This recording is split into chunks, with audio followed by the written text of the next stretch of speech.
In Chapter 13, we're going to be looking at solid materials. Primarily, we'll be looking at crystalline solids and also modern materials, and these will also be solids. We'll be looking at structures and their properties. Nice quote from Isaac Newton, so back in the middle 1600s.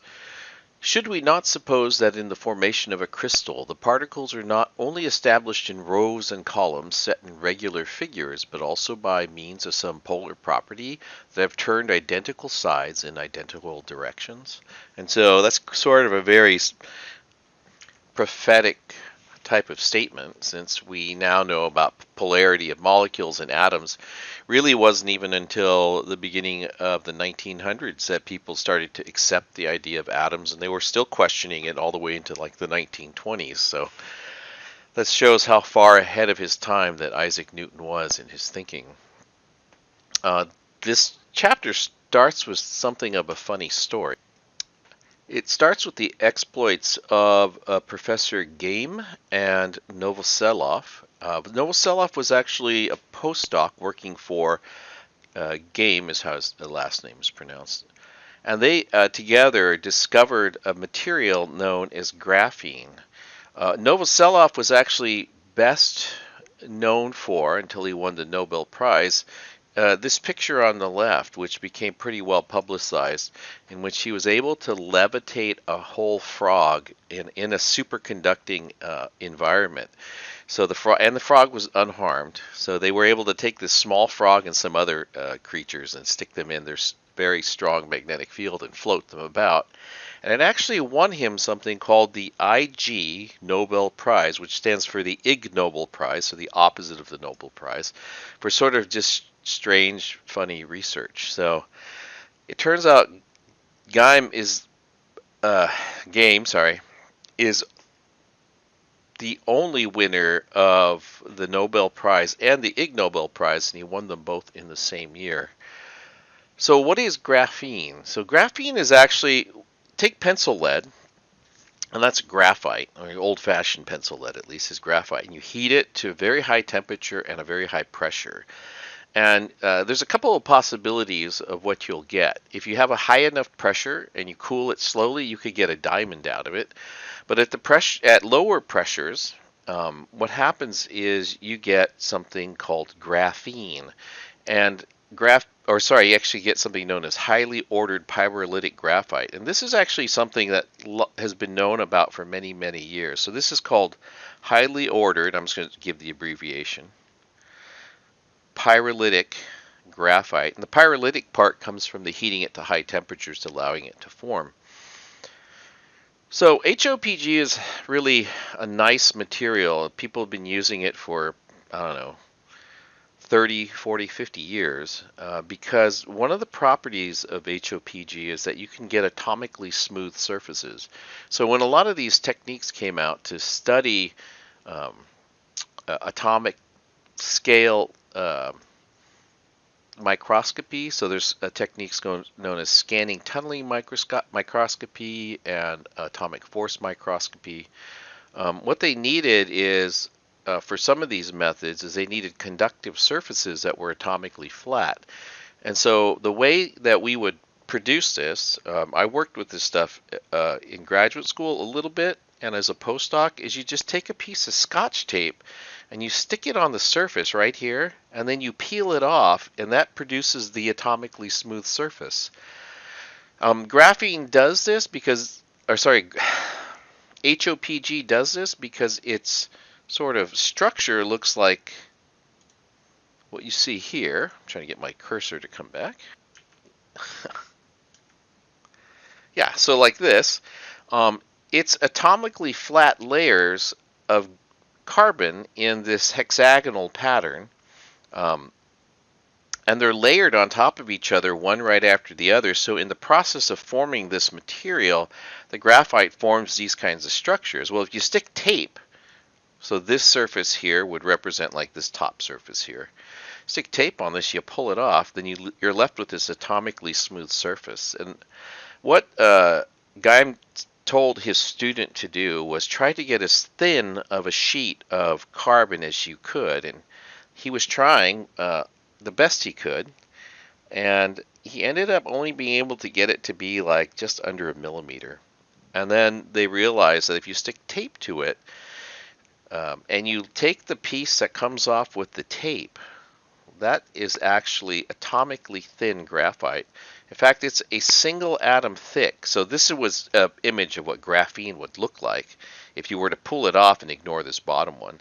Graphene is just this atomically, one atom thick, atomically smooth material that conducts heat and electricity.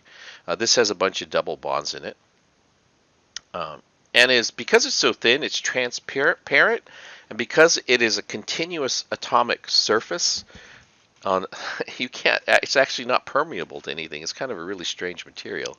Anyways, there's been this huge explosion in research about graphene since that time, and so they were awarded that Nobel Prize in 2010. So, how do we study solids on an atomic level? And the answer is we use a technique called X-ray crystallography. Now, when you look at crystalline solids, right? So we're going to be talking about crystalline solids and applying crystallography to it, right? What we know about crystalline solids is that they have a long-range order or an organizational pattern to the atoms and the molecules that make up the solid. And that this pattern replicates itself over and over and over again.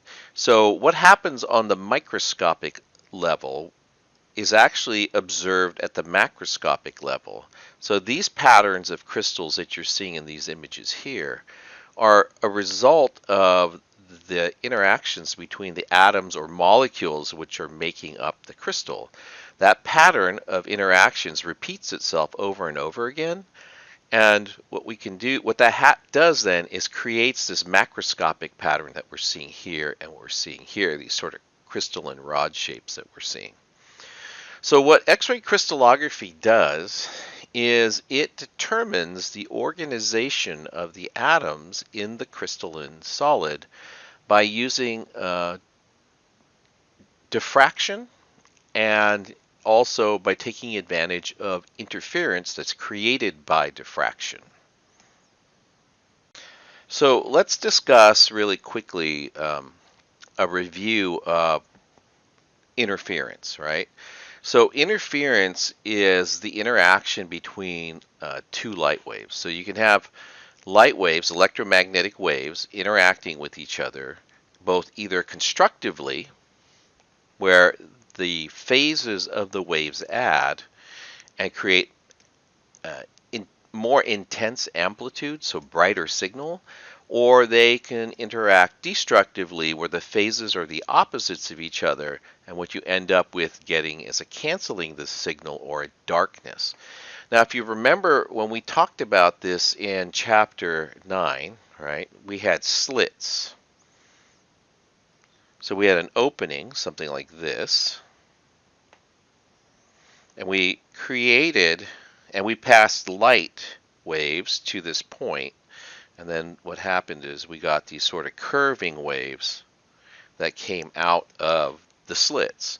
And then those slits created patterns of bright and dark spots. Okay, so this is known as diffraction, the process of going through that point and then spreading from that point is known as a diffraction. And a diffraction pattern is what we get when we have both constructive and destructive interference. So let's explain really quickly how the process of X-ray crystallography works.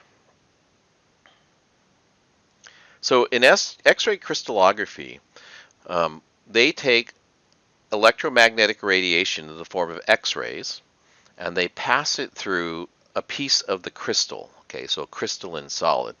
And then what happens is, as the light goes through the crystal, it creates this diffraction pattern. Now, the reason that X-rays are used is because the spacing inside the crystal, the dimensions of the crystal, right, between the atoms, is about the same as the wavelength of the X-ray. And so one of the sort of general rules about observing objects is that if you want to observe the smallest objects, what you really have to use is wavelengths, which correspond to the size of the object that you're trying to look at. So you'll notice they have this object that looks down here, right? This is a bit of the crystal pattern of this object. And as the light passes through it, this diffraction pattern is sort of a coded signal for what this distribution of atoms looks like. Now, what they're doing in this chapter a lot is they're using different colored spheres. But in some instances, really the only reason they're using the different color spheres is to indicate different layers within the structure. So this could all be the same atom, or in fact they could be different kinds of atoms. Okay, either way. So let's look at how the interference pattern gets created at a sort of very simplistic level. So imagine that you have radiation that's coming in this way. Right, so I didn't draw this, but there's radiation coming in like this. And what the electromagnetic radiation does is it actually excites the electrons. Because think about what an electromagnetic wave is. It's a series of positive and negative oscillations in electric field. So what ends up happening is as the X-ray goes past the atoms, it excites the electrons in the atoms to begin this oscillation. And then what happens is the atoms begin to emit electromagnetic radiation sort of in a spherical pattern. So they become like little radio sources for X-ray radiation. Now, what happens then is if you think about these, this is what's happening as you go straight through. Since the light source came from over here, right, and passes through both atoms at the same time, we could assume that they're in phase with each other. And as a result, you get some constructive interference of electromagnetic radiation going along in this direction. But what happens if you're observing at some other point? So for example, you might see bright spots over here. And now what we're going to do is we're going to look to see what happens to the waves from this point as you begin to arc up and look at different angles.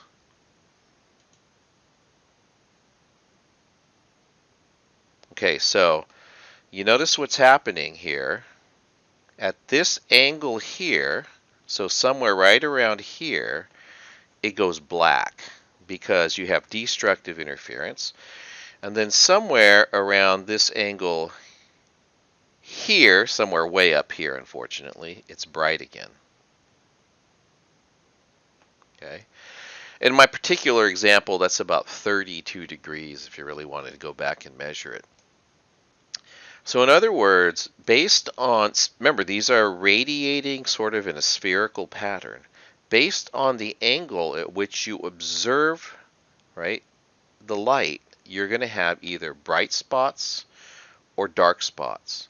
You can imagine how that amplifies when you have many of these. Let's say you had millions and millions of these all in concert working together, and then all in concert canceling each other out. And all of a sudden over here it becomes extremely dark. So what you end up getting, because of sort of an ensemble, there's a whole bunch of them going here. Let me go back to this image. You notice in this picture here, what you have is a series of very bright dark dots and a lot of darkness. Well, the bright dots are the angles in which you're seeing constructive interference of many, many atoms producing a single point at that spot where the bright spot is. You'll also notice that there's some interesting patterns about there's some voids in here, and some of the spots are darker than other spots, and that really goes beyond the scope of what we're doing here. But the brighter the spot, the brighter spot indicates more atoms in that line that's producing the constructive interference, and blanks indicate voids in the crystal structure. Okay, oh, back to this. So yeah, we have a series, as this angle changes, as the observation angle changes, what you get is a series, like I said, a bright, dark here would cancel entirely, and then back to bright again up here when we have constructive interference. You should also notice that if the light is coming in from an angle like this, right? So the light, instead of coming like I've shown it here, and this is typically the case, as you have an angle coming in,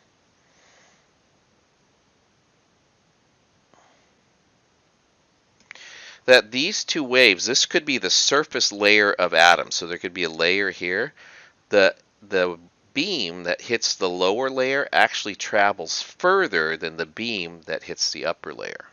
All right, so let's talk a little bit about um, the math and how we can use this math to figure out the sort of spacing of the atoms in the crystal lattice. So this is the main graph to indicate or to help us understand the relationship between constructive interference and the angle at which we're observing. So remember, in the previous image, the light was coming out at different angles, and at some angles you saw constructive interference, and at some angles you saw destructive interference. So what they assume is that the light comes in at a particular angle, and this angle is actually chosen to be a certain value, but for now let's just assume it's coming in at this angle. And when the atom is struck by ray 1, it emits this ray out at this position here, right? And then ray 2 comes in, and let's say it strikes the lower atom, and then it comes out over here at this position over here. Now this is to look at specifically constructive interference. So let's assume that these two waves, ray 1 and ray 2, are constructively interfering as they're coming in towards these atoms. Now,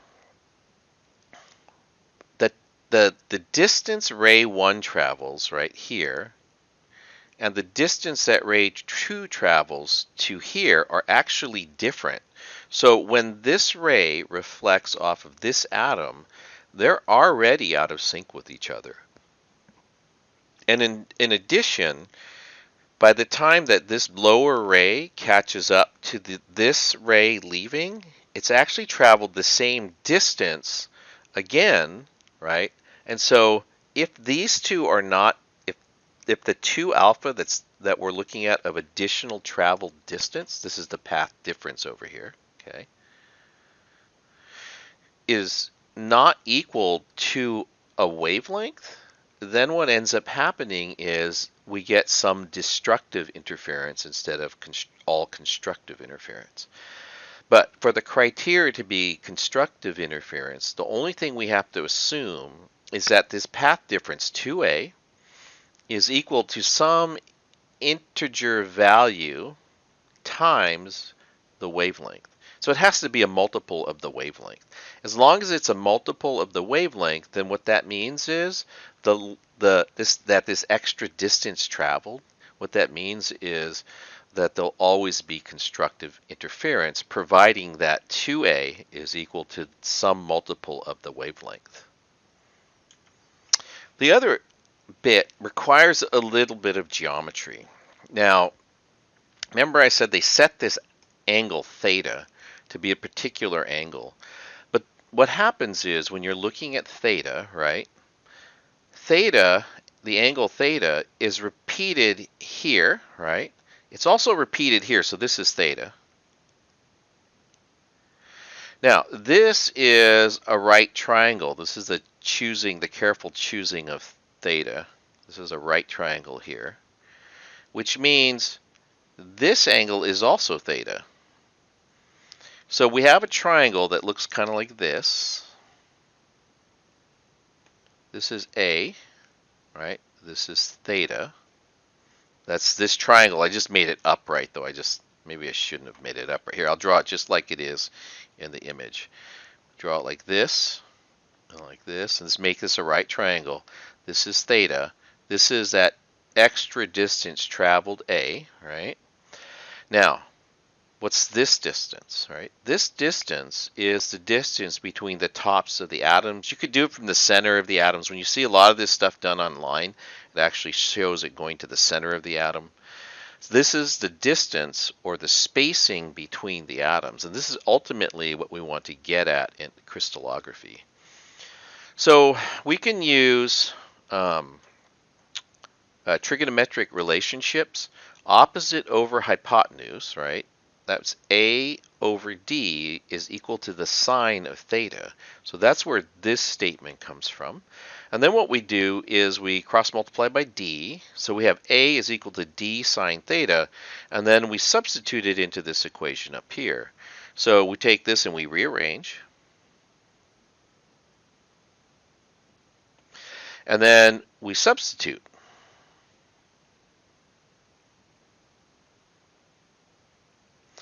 And then we end up with this. And this is actually known as Bragg's law. And so what Bragg's law can do, because do a number of things, we usually assume n is 1. It's the first